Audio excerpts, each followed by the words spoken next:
बिस्मिल्लाहिर्रहमानिर्रहीम। अस्सलाम वालेकुम। मैं हुस्मीना शेख और आप सबको अपने चैनल पर वेलकम करती हूँ। आज हम बनाने जाएंगे शामी कबाब की रेसिपी, जिसके लिए मैंने 800 ग्राम दाल ली है, चने की दाल। इसको 2 घंटे के लिए भिगो दिया था ताकि जल्दी से और फ़ौरन से गल जाए। तो ये मैंने इसमें थोड़ी सी हल्दी ली है और हाफ़ टी स्पून सुरख मिर्च का है और 1 टीस्पून नमक का है। इसमें अभी थोड़े मसाले हम डालेंगे, बाकी जो मसाले डालेंगे आपके साथ साथ शेयर करते जाएंगे। ये थोड़ा सा 1 टीस्पून अदरक है, हमने इसको पीस लिया है, और 6 से 7 सब्ज़ मिर्चें हैं, ये भी शामिल करेंगे। और साथ ही इसमें लहसुन भी था, और 2 मीडियम साइज़ के छोटे छोटे आलू थे जिसको हमने काट लिया है। आलू डालने का मकसद ये है कि दाल अच्छी तरह बाइंडिंग हो जाएगी। और 1 प्याज है मीडियम साइज़ का, इसको भी हमने काट के इसमें डाल दिया है। ये इतने साइज़ का अनियन था और इस तरह के 2 आलू थे। इसको धो के हमने अच्छी तरह से इसमें डाल लिया है। अब ये 400 ग्राम चिकन है, हड्डी के साथ, बोनलेस भी है। ये सारा इसमें हम डाल देंगे। आप ज़्यादा करने चाहिए तो चिकन ज़्यादा भी कर सकते हैं। अब 1.5 गिलास के बराबर मैं इसमें पानी शामिल करूँगी। 1.5 या 2 गिलास के बराबर दाल का हिसाब देख के अब इसका मैं प्रेशर बंद कर दूँगी, वेट लगा दूँगी 5 मिनट के लिए। 4 से 5 मिनट के दौरान हमने इसको बंद कर दिया था फ्लेम को। अब इसका ढक्कन मैं आगे वाली साइड से खोलती हूँ ताकि इसकी भाप ऊपर उठ जाए, हाथों पे ना पड़े। देखिए आपके सामने खोल रही, देखिए पानी बिल्कुल ड्राई हो चुका है और जो चिकन है वो भी गल चुका है, और ये दाल देखिए बिल्कुल गल चुकी है। इसको हम चिकन को निकाल के रेशे रेशे कर लेंगे और दाल को अच्छी से कूट के इसमें सारे मसाले आपके सामने ऐड करूँगी। दाल बिल्कुल गल चुकी थी, मैंने इसी में डंडे के साथ इसको देखे बिल्कुल ये देखिए बिल्कुल मुलायम होगी। इसको मैं अब खुले बर्तन में डाल लूँगी। और चिकन जो लैदा किया था वो इसको मैंने लैदा करके कूंडी डंडे के साथ बिल्कुल कूट लिया है ताकि इसका रेशा रेशा अलहदा हो जाए। और जो मसाले डालेंगे वो आपके सामने डालेंगे। इसको मैं बड़े से बर्तन में शिफ्ट कर लेती हूँ। मैंने इसे बड़े बर्तन में डाल लिया है। अब इसमें ये मसाले जाएंगे।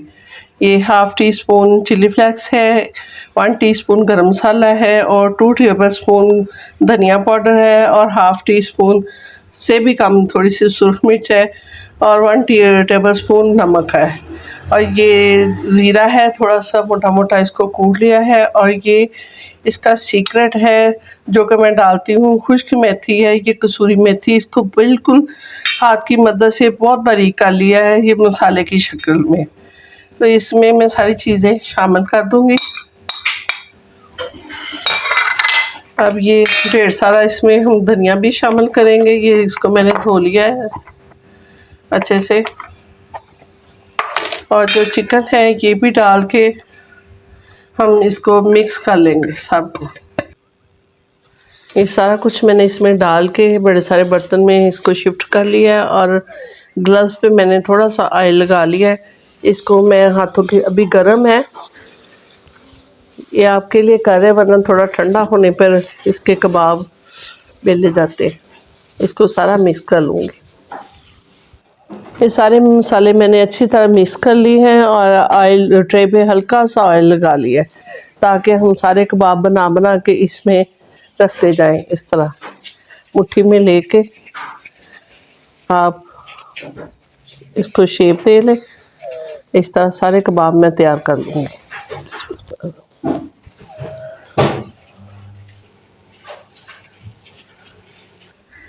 नाज़रीन देखें, मैंने ढेर सारे कबाब तैयार कर लिए हैं। ये मैं फ्राई करूँगी और बाकी का पेपर लगा के एयर टाइट डिब्बे में आप बंद करके इसको फ्रीज़ कर सकते हैं। इसको अब हमने अंडा फेंट लिया है। ये देखें बिल्कुल हार्ड है, कोई इसमें नहीं है ये टूटेंगे, ये आराम से फ्राई हो जाएंगे। बिस्मिल्लाहिर्रहमानिर्रहीम। ऑयल गर्म हो चुका है।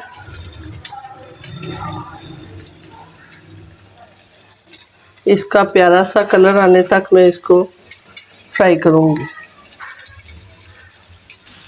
इसकी वन साइड हो चुकी है, इसको आराम से पलट लेंगे।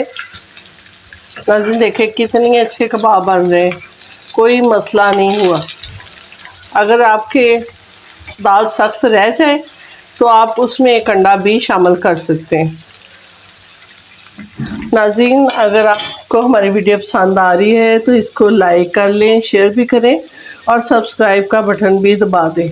और जिन्होंने पहले से सब्सक्राइब किया हुआ है उनका बेहद शुक्रिया अदा करती हूँ। नाज़रीन वीडियो को पूरी देखा करें, और सब्सक्राइबर तो पता नहीं कहाँ है, कोई वीडियो देखता ही नहीं है। तो प्लीज़ इसको लाइक करें, शेयर करें और इसको बना के ज़रूर ट्राई कीजिएगा। नाज़रीन इसको हमने फ्राई करके प्लेट में निकाल लिया है। ये बहुत ही मज़ेदार और सॉफ्ट बन के तैयार हुई है। ये देखें, बिल्कुल अच्छे से ये हो चुकी है। अगर आपको हमारी वीडियो पसंद आई हो तो लाइक कर दें और बेल आइकॉन का बटन भी दबा दिया करें ताकि हर आने वाली वीडियो आप तक जल्दी से जल्दी पहुंच सके। इस दुआ के साथ मीना शेख को इजाज़त दीजिए। अल्लाह आपको खुश और आबाद रखे। अल्लाह हाफिज़।